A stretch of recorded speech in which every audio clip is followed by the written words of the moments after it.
konflik kecil, seperti dua awan yang saling bersinggungan di langit masa remaja. Namun, waktu dan jarak mengajarkan kami arti kedewasaan. Kini, di tanah rantau, hanya kami berdua yang saling mengerti. Dalam rindu pada rumah, kami belajar memahami itu tidak harus selalu berbicara. Dalam lelah, kami belajar saling menenangkan dengan cara yang sederhana.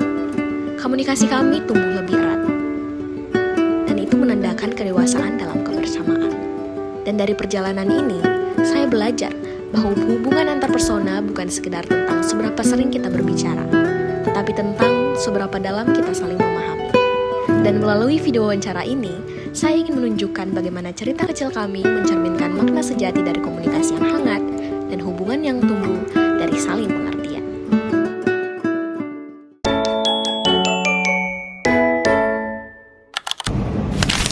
Assalamualaikum warahmatullahi wabarakatuh. Halo semuanya, perkenalkan nama saya Nadia Julia Tumbo dari Program Studi Komunikasi Digital dan Media Sekolah Vokasi IPB University Angkatan 62 dengan NIM J0401251114. Nah, pada pertemuan 10 praktikum mata kuliah Psikologi Komunikasi, di video ini kita akan membahas mengenai hubungan antarpersonal. Nah, di sini saya bersama dengan Halo, saya Kelvin Umbo dari Program Studi Teknologi Rekayasa Komputer Angkatan 61 dengan NIM J0404241021. Nah, langsung saja yang pertama kita akan membahas mengenai interpersonal relationship. Jadi pertanyaan pertama, bisa nggak sih kamu ceritakan bagaimana hubungan kita sebagai saudara selama ini? Jadi hubungan kita saudara selama ini sebenarnya karena kita cuma berbeda 1 tahun, tentunya selain saya merasa kamu itu sebagai saudara, saya juga merasa sebagai teman karena ya perbedaan umur yang 1 tahun tadi. Nah, terus pertanyaan kedua, menurut kamu apa yang membuat hubungan kita tetap dekat meskipun kadang berbeda pendapat? Jadi untuk yang membuat kita dekat selama ini sebenarnya karena selain kita juga kadang berbeda pendapat, tapi di sisi lain ada banyak hal yang membuat kita mungkin pemikiran kita sama, kemudian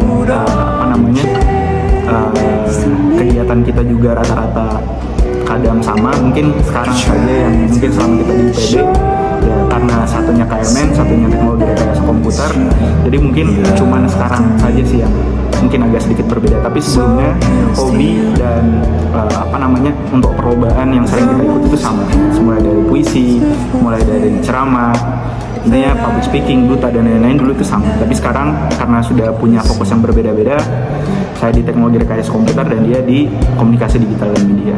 Nah, selanjutnya untuk sesi 1 yang terakhir, seberapa penting menurut kamu komunikasi dalam hubungan kita sebagai saudara?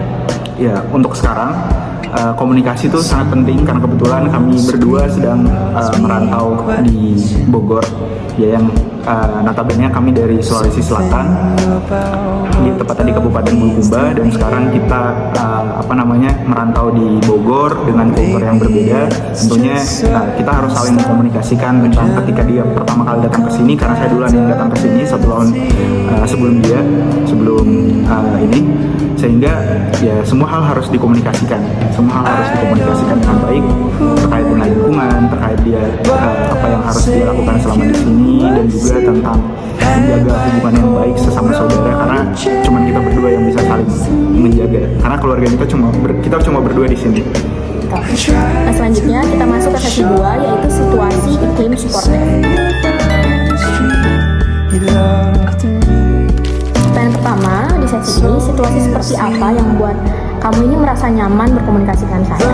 Jadi untuk situasi sendiri bisa nyaman berkomunikasi dengan Nadia tentunya ketika saya mungkin mendapatkan sebuah masalah, entah itu masalah apapun itu, mungkin saya beberapa hal itu mungkin saya langsung ceritakan ke Nadia seperti itu.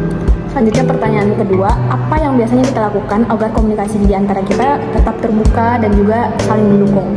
Ya, karena sebenarnya tidak ada sih hal yang spesifik yang kita lakukan supaya langsung bisa terbuka, karena ya perbedaan umur 1 tahun, yang cuma beda 1 tahun ya mungkin hal yang kurasakan bisa jadi dia juga sudah merasakan, jadi mungkin ya relate lah gitu. Selanjutnya untuk terakhir di sesi 2 ini, menurut kamu nih, bagaimana kita saling membantu ketika salah satunya sedang ada masalah? Jadi untuk cara kita saling membantu ketika salah satunya ada masalah, ya tentunya pertama kita harus mendengarkan permasalahan Nadia apa atau permasalahanku juga apa. Jadi kita saling komunikasikan terlebih dahulu, kita ceritakan masalahnya tentang apa, kemudian ya tentunya kita akan cari solusinya bersama. Nah, selanjutnya kita lanjut di sesi ketiga, yaitu daya tarik atau sifat masing-masing. Pertanyaan pertama, sifat apa dari saya yang kamu sukai dan membuat hubungan saudara kandung ini akrab sampai sekarang? Untuk sifat sendiri ya kita realistis aja ya. Untuk saudara yang bisa menegur saya, yang bisa terbuka dengan saya mulai dari penampilan, kemudian ada hal yang kekurangan saya yang biasa mengkomentari itu Nadia, sehingga mungkin itu bisa jadi improvis saya karena mungkin jarang ya orang lain yang langsung bisa komentarin apa yang kekurangan dari kita. Nah, si Nadia ini bisa seperti itu ke saya langsung, jadi dia memang orangnya belak-belakan ya, seperti itu mungkin. Nah, selanjutnya kita masuk di sesi keempat, yaitu konflik ataupun masalah. Pertanyaan pertama, pernah nggak sih kita punya konflik besar, dan konflik tersebut itu biasanya tentang apa sih? Ya, kalau misal untuk konflik sebenarnya kalau dibilang besar juga tidak, tapi kalau konflik-konflik yang sering terjadi ya karena mungkin saya suka melarang sesuatu yang mungkin Nadia tidak suka dilarang seperti itu, sehingga kita bisa terjadi konflik karena masalah larangan-larangan yang saya buat. Oke, selanjutnya untuk pertanyaan kedua, setelah ada masalah ataupun konflik tadi nih, apa yang berubah dari hubungan kita? Lebih baikkah atau malah lebih menjauh? Sebenarnya ya siklus saudara itu realistisnya ketika ada masalah ya pasti awalnya menjauh, tapi ujungnya ya balik lagi seperti biasanya, seperti itu saja sih sebenarnya. Nah, pertanyaan terakhir dari sesi konflik ataupun masalah ini, apa sih pelajaran yang bisa kamu ambil dari konflik ataupun masalah yang pernah terjadi nih di antara kita?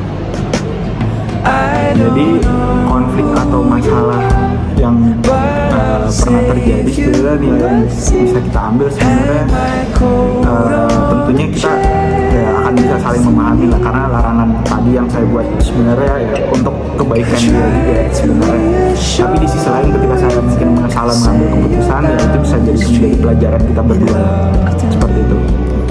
Nah, selanjutnya untuk sesi yang terakhir, yakni penutup ataupun refleksi. Menurut kamu, apa kunci utama supaya hubungan antar saudara itu tetap harmonis? Jadi kalau untuk hubungan antar saudara tetap harmonis ya sering meluangkan waktu untuk berdua, untuk komunikasi, kemudian mungkin ya jalan-jalan dan lain-lain yang untuk mempererat tali saudara kandung. Masih di sesi penutup ataupun refleksi nih.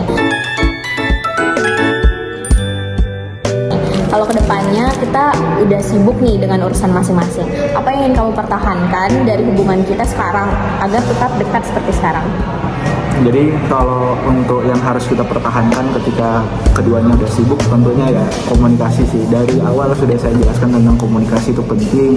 Mungkin dia bisa mengabarkan tentang kegiatan apa yang dia lakukan, baik kepada saya ataupun langsung ke grup keluarga.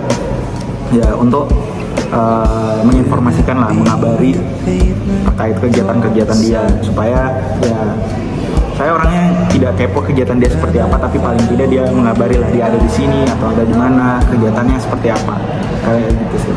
Jadi poin utamanya adalah kabar. Nah, selanjutnya untuk pertanyaan terakhir nih, kalau kamu bisa menggambarkan hubungan antar saudara kita dengan satu kata, itu apa dan kenapa? Satu kata ya, sensitif sih, sensitif. Jadi kenapa sensitif ya, karena pertama hubungan kita 1 tahun yang mungkin ya banyak berantemnya, mungkin karena ego masing-masing, pola pikir yang berbeda, ataupun juga karena saya orangnya jahil dan dia orangnya gampang marah, seperti itu. Nah, terima kasih sudah meluangkan waktu untuk berbagi cerita hari ini. Saya Nadia Julia Tumbo, pamit undur diri. Wassalamualaikum warahmatullahi wabarakatuh.